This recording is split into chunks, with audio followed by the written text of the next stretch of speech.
বিশ্বকাপ শুরু হতে আর সময় খুব বেশি নেই, এক সপ্তাহেরও কম সময় বাকি। তারপরই শুরু হবে ফুটবলের সবচেয়ে বড় মহাযজ্ঞ ফিফা বিশ্বকাপ 2026। এবার ইতিহাসে প্রথমবারের মতো তিনটি দেশ একসাথে এই টুর্নামেন্ট আয়োজন করছে। যুক্তরাষ্ট্র, মেক্সিকো এবং কানাডা মিলে গড়ে তুলছে ফুটবলের সবচেয়ে বড় মঞ্চ। এই বিশ্বকাপ শুধু আয়োজনের দিক থেকেই নয়, কাঠামোর দিক থেকেও ইতিহাস বদলে দিচ্ছে। এবার প্রথমবারের মতো 48টি দল অংশ নিচ্ছে, যা বিশ্বকাপ ইতিহাসে একটি নতুন যুগের সূচনা। আগে যেখানে 32টি দল খেলতো, সেখানে এবার আরও অনেক দেশ নিজেদের ইতিহাসে প্রথমবারের মতো বিশ্বমঞ্চে পা রাখার সুযোগ পাচ্ছে। এর ফলে প্রতিযোগিতা যেমন বাড়ছে, তেমনি অপ্রত্যাশিত ফলাফলের সম্ভাবনাও অনেক বেশি হয়ে গেছে। বিশ্বকাপ যত সামনে আসছে, ততই একটা প্রশ্ন ঘুরে ফিরে আসছে, এবার বিশ্বকাপ যাবে কার হাতে? সেই প্রশ্নের ভেতরেই লুকিয়ে আছে ইতিহাস, পরিসংখ্যান আর সম্ভাবনার জটিল সমীকরণ। উত্তর আমেরিকায় এখন পর্যন্ত মাত্র 3বার বিশ্বকাপ হয়েছে, কিন্তু এই 3টি আসরের প্রতিটিতেই শিরোপা জিতেছে দক্ষিণ আমেরিকার দল। 1970 সালের মেক্সিকো বিশ্বকাপে চ্যাম্পিয়ন হয়েছিল ব্রাজিল। সেই দলটিকে আজও ফুটবলের ইতিহাসে অন্যতম সেরা দল হিসেবে ধরা হয়। 1986 সালে আবারও মেক্সিকোতে বিশ্বকাপ হয় এবং সেখানে চ্যাম্পিয়ন হয় আর্জেন্টিনা, যেখানে দিয়েগো ম্যারাডোনা পুরো টুর্নামেন্টে নিজের জাদুতে রূপ দেয়। Which is the world-class cable brand? Walton cables, নিরাপদ আগামী সংযোগ।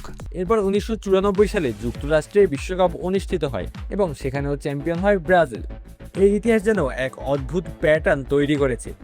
উত্তর আমেরিকার মাটিতে বিশ্বকাপ হলেও ট্রফি বারবার গেছে দক্ষিণ আমেরিকায়। এখন প্রশ্ন হচ্ছে, 2026 সালে কি সেই ইতিহাস আবারও পুনরাবৃত্তি হবে, নাকি নতুন কোনো মহাদেশ সেই ধারা ভেঙে দেবে? দক্ষিণ আমেরিকার দলগুলো এবারও বেশ শক্ত অবস্থানে রয়েছে। আর্জেন্টিনা নামবে বিশ্ব চ্যাম্পিয়ন হিসেবে এবং তাদের আত্মবিশ্বাস এখনও সর্বোচ্চ পর্যায়ে। ব্রাজিল সবসময় বিশ্বকাপের সবচেয়ে বড় ফেভারিটদের একটি, যাদের প্রতিটি পজিশনে বিশ্বমানের খেলোয়াড় রয়েছে। এবার নতুন কোচ কার্লো আনচেলত্তির হাত ধরে হেক্সার মিশনে নামবে ওরা। উরুগুয়ে তাদের ঐতিহ্য আর লড়াকু মানসিকতা নিয়ে সবসময়ই বিপজ্জনক প্রতিপক্ষ। কলম্বিয়া আক্রমণাত্মক ফুটবলের জন্য পরিচিত এবং বড় ম্যাচে অঘটন ঘটাতে পারে যে কোনো সময়।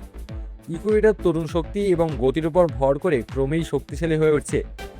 অন্যদিকে ইউরোপের শক্তি এবারও বিশাল।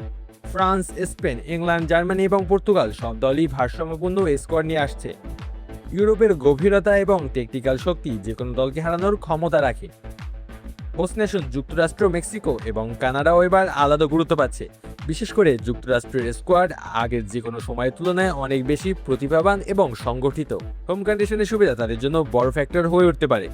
দক্ষিণ আমেরিকার আধিপত্য টিকে থাকবে, নাকি অন্য কোনো মহাদেশ নতুন ইতিহাস লিখবে, সেই উত্তর জানতে অপেক্ষা করতে হবে 1 মাসেরও বেশি সময়। Almas Talukdar, on field.